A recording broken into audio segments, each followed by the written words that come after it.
What's good, everybody, and welcome back to the Pyramid. The end to my Tom and Jerry marathon is quickly approaching, with only one title left after this. And as I mentioned last week, we'll be returning to the Game Boy Advance to talk about one of the most bizarre games in this franchise that released about 2 years after the Magic Ring. Today we have Tom and Jerry Infurnal Escape.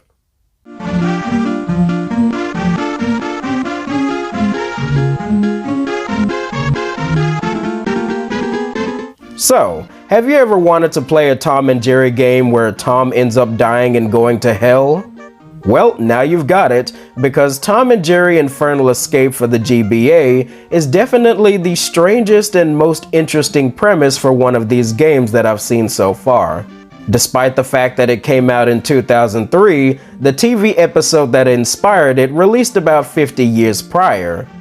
And as I'm sure by now, most fans of the franchise have seen or at least heard of the episode Heavenly Puss from 1949, where Tom basically dies after getting crushed by a piano, and he has to repent from his old ways to escape going to hell, or in this case, escape from hell itself. I guess all those years of beating the crap out of each other finally got to him. Although I have noticed that the game's version of this plot is slightly different, as it incorporates a devil version of Jerry and this angel kitty love interest who helps Tom escape back to his normal life. In terms of gameplay, Infurnal Escape is an action platformer that involves Tom running through purgatory, I guess, and your main objective is to avoid the devil's bulldog henchmen while collecting all of their golden bones so you can advance further to the next stage. I will say that the levels here are surprisingly packed with little mini areas that must be accessed by climbing ladders, flipping switches, blowing up walls, and taking out tough enemies that block your path. I feel it did require a wee bit of thought and memorization to get around the obstacles and branched off paths to find the exit. I never found this game to be super difficult or anything like that, but it was frustrating how it refused to tell you how certain mechanics worked. For the longest time, I didn't even know it was possible to light your club on fire so you could activate the TNT barrels. So normally I would just run around like a chicken with their head cut off until I just happened to stumble upon it. Also, I don't think I ever figured out what the blocks of cheese were supposed to be for. Maybe they were to distract the devil Jerrys, but like I said, I have no idea. I honestly forgot the mechanic was even a thing. Also, I hate that the controls in general are pretty slow and clunky, just like I mentioned in the Magic Ring video. It makes the jumping feel floaty and the combat a little bit annoying because you have to act super early to make sure your attack or jump even lands. At least when you die, you can literally collect all of your lives back with this creative little ghost chase minigame. And yes, Infurnal Escape does have a password system, which I'm honestly not even bothered by at this point. Whenever you restart the game and put in the password, you just come back to the level that you last stopped on.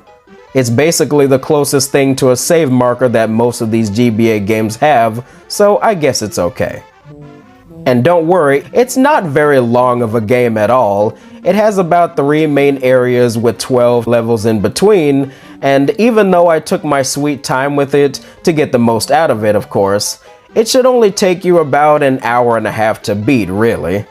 Strangely enough, unlike the Magic Ring, there is only one boss battle at the very end where you finally confront the Devil Spike again, and it's okay I guess. The most difficulty came from dodging the debris and background obstacles that get in your way.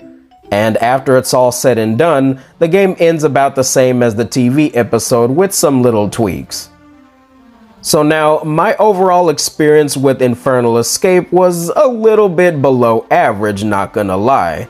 It's far from the worst game I've ever played, but compared to the other Tom and Jerry GBA games that I've tried out, this one is the least likely that I would ever come back to. But hey, if this title piques your interest, don't let my opinion discourage you from playing it. And if you don't even want to bother doing that, I will link my playthrough of the game in the description of this video as per usual. Now that we have briefly analyzed my least favorable Tom and Jerry game, let's jump over to the PS2 so we can discuss the title that I prefer above them all. Next week on the final part of this marathon, we got Tom and Jerry War of the Whiskers.